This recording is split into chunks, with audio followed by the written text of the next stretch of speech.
Bonjour à tous, nouvelle analyse sur la paire USD-CHF que nous n'avons pas fait depuis un mois environ. Je crois que c'est ça, oui. Et nous avions donné un avis baissier, donc c'était autour du 29 juillet. Donc sur cette bougie rouge, je crois, en daily, hein, on avait donné un biais baissier. Bon, pour l'instant, ça c'est plutôt bien. Alors pardon, j'ai mal précisé, donc c'était la bougie ici, donc la plus haute en fait. Je crois que c'était là, enfin faut vérifier. J'avais donné un avis baissier qui s'est plutôt bien réalisé pour l'instant. Alors pourquoi, donc je vais revenir très rapidement pourquoi j'ai donné un avis baissier. Je vais repasser en hebdomadaire pour qu'on le voit plus clairement. C'est que on touchait, donc globalement on était dans une figure de haussière, ici vous remarquez, mais avec des plus hauts un petit peu plus lents, vous voyez ici des difficultés à casser, à former des plus hauts, hein, vous voyez c'est de plus en plus dur. Enfin, disons que l'accélération ne se maintenait pas, et d'autre part, et surtout, hein, je dirais, on était sur un niveau de résistance important, ici matérialisé au 0,99, 300, disons presque au 1, hein, on y était à très peu près ici, à la parité, on était au contact, sur une zone de résistance assez forte, puisque ici, voilà, on avait un support ici, on avait retouché là, et on était ici, dans une tendance de fond quand même plutôt baissière, hein. Vous voyez, donc on passe dessous et on repart à la baisse à la suite. Donc pour moi ça me paraissait assez cohérent qu'on puisse avoir une baisse. Alors après maintenant c'est de savoir jusqu'où. Est-ce que ça va continuer désormais ou pas? Alors en hebdomadaire ici, on a tous les signes, je dirais, d'une continuation de la tendance, au moins jusqu'à 0,942. Alors pourquoi? Parce que si on trace ici un range, un canal, disons, horizontal, eh bien, on n'est pas en bas du canal, donc une première chose. Ensuite, on n'est pas au niveau des plus bas, ici, qui est autour de 0,942. Donc, il n'y a pas de raison apparente qu'on n'aille pas toucher ce 0,142 ou ce support oblique. Donc, la logique, c'est que ça continue dans ce sens, vers ce support. Alors, ensuite, il faut voir, parce que là il nous reste pas grand chose, mais on va repasser en daily, puisque là en hebdomadaire, ça fait un horizon de temps assez élevé.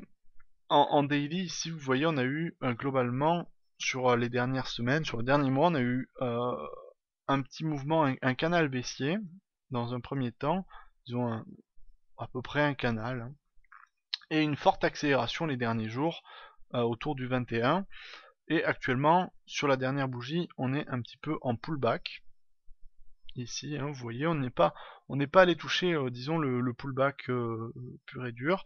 Alors, je pense qu'après cette cassure importante, pardon, on pourrait revenir ici, voilà, sur cette droite, pour repartir à la baisse, pardon, ensuite, jusqu'au 0,942 environ, que j'avais donné. Donc globalement, cette zone, à peu près, me semble une zone intéressante, comme objectif. Mais je pense qu'on pourrait repartir un petit peu à la hausse encore sur la fin de semaine pour aller prendre un peu de souffle sur une résistance. Bon, je vais pas donner un avis haussier parce que là ça n'a pas grand intérêt. Mais dans des conditions de short, je pense qu'il serait préférable d'attendre si on veut shorter sur la paire. Après, sur le moyen terme, euh, donc là ce que je vous donne c'est à court terme pour moi, potentiellement en début de semaine, petit rebond haussier, donc à faire attention. Surtout avec une bougie ici du vendredi qui déborde un petit peu, qui est un petit peu haute vis-à-vis de celle du jeudi. Donc une petite reprise haussière. Peut-être une reprise jusqu'à 0,965 qui marquerait une zone de pullback. Et là une reprise baissière à la suite, à court terme. Donc ça serait pour la semaine, voire 2 semaines. Mais après en hebdomadaire, ici pour moi, même si on est dans une zone canalisée, globalement ici, canal haussier en l'occurrence, la tendance de fond, hein, vous regardez, ici reste baissière, hein, sur l'USD CHF, donc le dollar contre le franc suisse, avec un dollar qui continue à se déprécier un petit peu dans l'ensemble, hein, depuis le début, depuis les années 2000, hein, on a une dépréciation du dollar face au franc suisse, assez notable, hein. Et actuellement on est dans une dynamique, hein, vous voyez, de cassure de plus bas, hein, puisque là c'est tout le... On est passé sous ce niveau, hein, globalement, si on prend une vision d'ensemble. On est passé sous ces niveaux des 1, en fait, avec une forte accélération baissière au préalable, une reprise, on dirait, un petit peu technique, et là, on revient dessous et on bloque. Donc, si on nommait cette forme de canal, pour moi, on est dans une reprise lente sous une résistance, hein, puisque là, on a eu, vous voyez, un effet un petit peu de courbe, hein, ici, vous voyez, ça part rapidement au début, puis ça ralentit. Donc pour moi, signe d'essoufflement sous la résistance, et une reprise baissière sous la résistance, donc reprise en main des baissiers du marché.